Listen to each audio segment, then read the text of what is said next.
ফুটবলের মহানায়ক, তার শৈল্পিক গোল হার মানায় ভ্যান গগের স্টারি নাইটের মতো চিত্রকর্মকেও। তিনি আসেন, গোল করেন, লেখেন নতুন ইতিহাস। আর্জেন্টিনার সেই রোজারিও শহর থেকে মায়ামি পর্যন্ত একই গল্প। তার এই শিল্পের স্বীকৃতি হিসাবে যুক্ত হলো আরও একটি শিরোপা। মেজর লিগ সকারে প্রথমবারের মতো মায়ামিকে এনে দিলেন অধরা সেই রূপালী ট্রফি। সাথে ক্যারিয়ারে যুক্ত হলো আরও একটি শিরোপার নাম। কিন্তু প্রশ্ন হচ্ছে, এটি কিং লিওর ক্যারিয়ারে কততম শিরোপা? MLS কাপ জেতার পর কারো দাবি মেসির শিরোপা 47টি, কেউ আবার বলছেন 48টি। তাহলে সঠিক কোনটি? AFP, রয়টার্স ও জনপ্রিয় ফুটবল ওয়েবসাইট গোলের তথ্যানুযায়ী কিং লিওর ক্যারিয়ারে এটি 47 নম্বর ট্রফি। অন্যদিকে স্প্যানিশ ও ইংলিশ কিছু গণমাধ্যমের হিসাব বলছে সংখ্যাটি 48।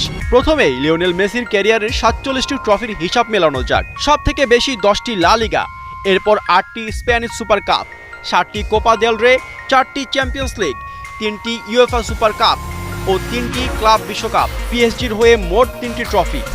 আর্জেন্টিনা অনূর্ধ্ব 20 দলের হয়ে যুব বিশ্বকাপ ও অনূর্ধ্ব 23 দলের হয়ে অলিম্পিক গোল্ড, আর জাতীয় দলের হয়ে একটি বিশ্বকাপ, 2 কোপা আমেরিকা ও একটি ফিনালিসিমা সহ মোট 4টি। এরপর ইন্টার মায়ামির হয়ে লিগস কাপ, সাপোর্টার শিল্ড ও MLS কাপ সহ 3টি। সব মিলিয়ে শিরোপা সংখ্যা 47টি। তাহলে আরেকটি শিরোপা গেল কোথায়?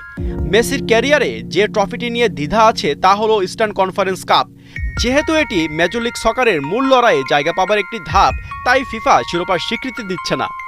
এটি ছাড়াও আরেকটি বিভ্রান্তি ছিল মেসির স্প্যানিশ সুপার কাপ নিয়ে। অনেকে ধারণা করেন সংখ্যাটি 8 নয় বরং 7, কারণ 2005 সালে স্প্যানিশ সুপার কাপের স্কোয়াডে প্রাথমিক নাম থাকলেও রিয়াল বেটিসের বিপক্ষে খেলতে পারেননি মেসি। তাই অনেকে এটি বাদ দিয়ে থাকলেও রয়্যাল স্প্যানিশ ফুটবল থেকে পরিষ্কার করে বলা হয়েছে মেসি স্প্যানিশ সুপার কাপ 8। তাই শুধু মায়ামির হয়ে ইস্টার্ন কনফারেন্স কাপটা নিয়ে প্রশ্ন থেকে যায়। যেহেতু ফিফা থেকে এটিকে স্বীকৃতি দেওয়া হচ্ছে না, তাই এটি বাদে যোগ করলে শিরোপা 47। প্রফেশনাল ফুটবল থেকে এখনও অবসর না নেয়ায় তার শিরোপার হিসেবের খাতা এখনই বন্ধ করার উপায় নেই। 2022 সালের বিশ্বকাপ জয়ের পর ক্যাবিনেটের ট্রফির হিসেব করাটা বাদ দিয়ে দিয়েছেন তিনি নিজেও।